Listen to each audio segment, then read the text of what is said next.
Kabrid, grabe ang init. Grabe ang init and grabe ang init mga kabrid. Dito na naman tayo sa ating backyard. Ang laman po ng video na ito ay tungkol sa mga manok mga kabrid.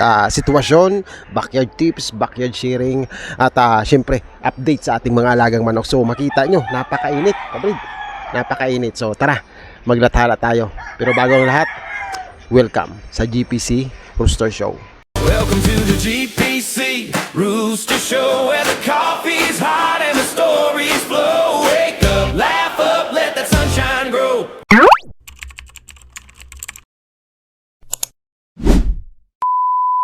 Mga kapatid, mag-update tayo. Pakita tayo ng ating mga alaga. Ito ay update lang, pagpapakita ng sitwasyon tungkol sa pag-aalaga and then yung backyard natin. So ngayon napakainit mga kabrid. So ang ginawa ko mga kabrid dahil nakita ko na ang mga alaga ko ay talagang nahihirapan dahil sobrang init mga kabrid. Ang ginawa ko, inalis ko sila dyan. Inalis ko sila sa kanilang dapuan. Andun sila, wala na. Pinasok ko sa loob mga kabrid. Pinasok ko sa loob ang ating mga alagang manok. Ito, yan. Nilalagyan ko ng silungan sa baba. Kaso ayoko pa rin magpakampante mga kabrid sa sobrang init. Syempre safety muna. So pinasok ko ang dalawa. Itong isa, hindi siya naman naiinitan. Ayan, tingnan mo. Hindi sila naiinitan. Kaya hindi ko sila pinasok mga kabrid. Ayan. Sakto ang payong nasisilungan siya ng payong mga kabrid. Yung mga itik natin, gala ng gala. So, ang iba yan, ayan, okay naman. Nasa silong sila. Ang iba nagpapahinga mga kabrid. Nasa lilim. Yung dalawang direkta doon sa dulo, maaaring i-adjust natin ang payong nun. I-adjust natin ang payong. Tapos, i-repair natin na itabingi yung payong para masilungan ang manok natin. So, tara. Ipakita ko sa inyo yung ginawa ko dun sa loob at yung sitwasyon ng mga pinasok nating manok mga kabrid. Let's go. So andito tayo sa mga anuhan natin, rooster houses, mga kulungan ng manok mga kabrid. Yung mga broodcock natin na iba nilabas natin. Ito yung iba, ito yung mga susunod na uusbong na mga broodcock natin, gagamitin natin sa breeding. Ayan sila. Ayan kabrid. Susunod. Tapos yung dalawa doon, nasa silong sila. Ayan pinasok ko sa silong. Tapos minamatsaga natin. Okay naman, hindi naman sila naagapan agad natin na hindi makaano ng matinding init. So ayan sila. Ayan. Ito kasi may kisame tayo. Tapos safety sila dito. Lilinisan ko ito mamaya. Ibababa yung mga ipot ng manok. Tapos linisan natin ang ating backyard na rooster houses mga kabrid. So ito, binabakanti ko to. Mga breeding pen. Kabrid, 5 piraso yan na breeding pen. Binabakanti ko yan. Kasi para makahingaw yung lupa. Kasi klinorin natin yan.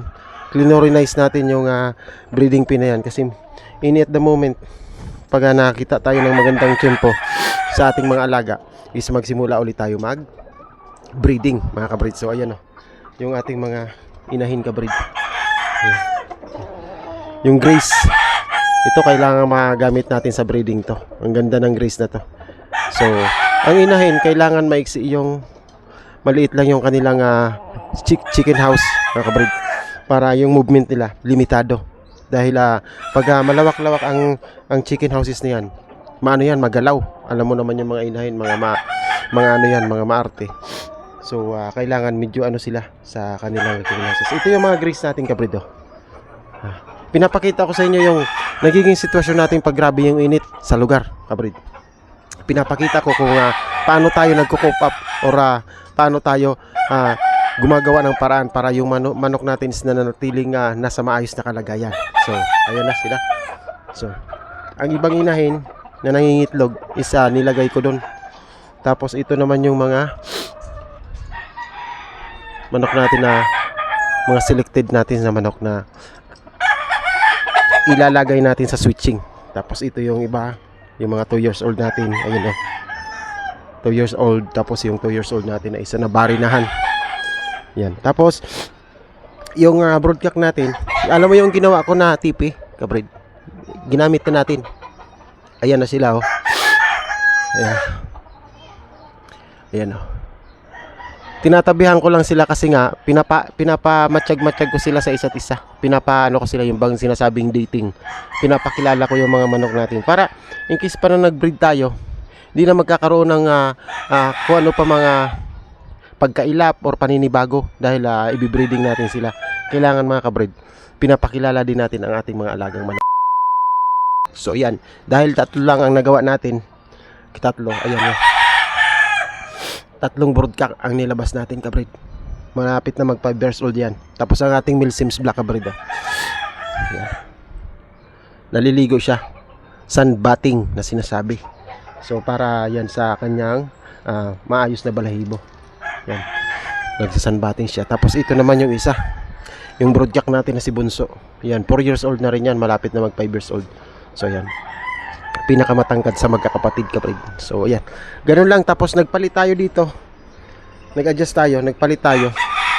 Ayan si ating Boston Black na na bandirado, kapatid. So ayan, yung inayos natin yung palong. Ayan siya, lapitan natin konti. Mabait na ito siya, kaya pinapalit-palit ko na. Ang nilaga ko naman doon, yung mga aggressive naman, yung namamalo naman ng mga alaga natin, yun naman ang dinidevelop natin para maging well-behaved. So dahil well-behaved na siya, siya naman ang ginagamit ko pang live stream, kabrit. Siya naman ang makikita nyo araw-araw. So FYI pala, ang channel na ito mga kabrit, ang channel po na ito araw-araw nag-upload. Araw-araw talaga nag-upload. Marami akong nag-upload sa araw-araw. Kung ano-ano po yung ina-upload ko, all about sa manok, mga kabrid. Nagla-livestream ako lagi sa umaga. Tapos nag-upload ako ng videos sa hapon. Kasi gabi nag-i-edit ako para pagka umaga. Lagi po ako nag-upload. Lagi ako nag-shorts video, lagi ako nag-upload. Pinapakita ko yung mga manok ko lagi, mga kabrid. Laging nag-upload ako ng shorts. Tapos kung ano-anong nakikita natin. Ito nga, kahit wala naman tayong maayos na tema, nagko-content talaga ako para magkaroon ako ng update, mga kabrid. Para sa aking mga kaibigan, mga solid nating followers, mayroon silang makikita-kita sa pang-araw-araw nilang buhay. Wala naman tayong ginagawa ngayong hype videos. Hindi tayo nag-hype videos, hindi tayo i-edit talaga ng todo. Ang laman ng ating channel is puro natural lang. All about sa manok, mga kabrit. All about. Minsan pa ulit-ulit na lang siya. Minsan. Pero ang update lang ako ng update. Hindi ako nagpo-focus sa sinasabi nilang pagandahan ng video. Hindi ho. Ang target video, ang target audience ko po, yung target na audience ko, yung mga natural na tao lang. Yung hindi mahihilig sa mga, yung nag-update lang ba? Yung gusto ko maging parte sila ng pag-aalaga ko, mga kabrid. Yung tipong tinitingnan nila kung ano yung ginagawa ng isang kagaya ko sa pang-araw-araw. Yung yung simpleng pamumuhay lang ng ating munting backyard, kung paano tayo nagbi-breed, paano tayo nag-aalaga ng manok. Ganun, marami ako mag-upload ng video, sir. Marami po. Pagpasensya nyo na at kung ano-ano na lang ang ina-upload ko. All about sa manok. May konting lang, minsan niya pare-parehas ang sinasabi ko. Kasi syempre manok sa lagi na lang manok. Pare-parehas lang ang ko, nilalathala. Pero ang target ko talaga, yung lagi akong busy, kabrit. Lagi akong busy sa pag-upload ng mga videos ng manok ko. So sana po maintindihan ninyo, nakapaminsan-minsan lagi na lang akong upload. Kung talagang taga-subaybay kita, alam mo yung pamamaraan ko kung paano mag-upload. Walang paarte-arte, pagwapo-gwapo sa pangangatawan. Kung ano yung natural na ng isang backyard breeder, ng isang backyard, yun ang lagi nyong makikita, kabrit. So ito, alauna na ng tanghali, alauna ng hapon dito sa Pilipinas. Ako po ay I'm from the Philippines.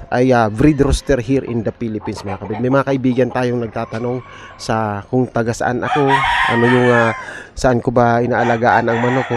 Ayun ang pinapakita ko, kabrid. So sabi ko nga, nasa Pilipinas lang naman ako.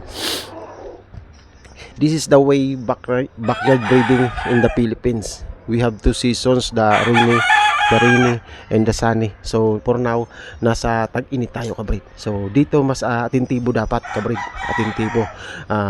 Kailangan mapagmatsyag tayo sa init. Dito ba, kabrid, medyo safe sila.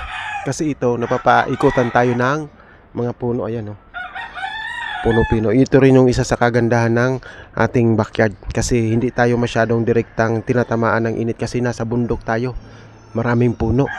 Yung problema naman dito, pag maulan, ditong backyard natin nagla-landslide kasi lahat ng tubig dun sa bundok dito dumaagos, mga kabrid. So balik tayo dun sa ating munting backyard, ipakita ko ulit ang mga sitwasyon nila, mga kabrid.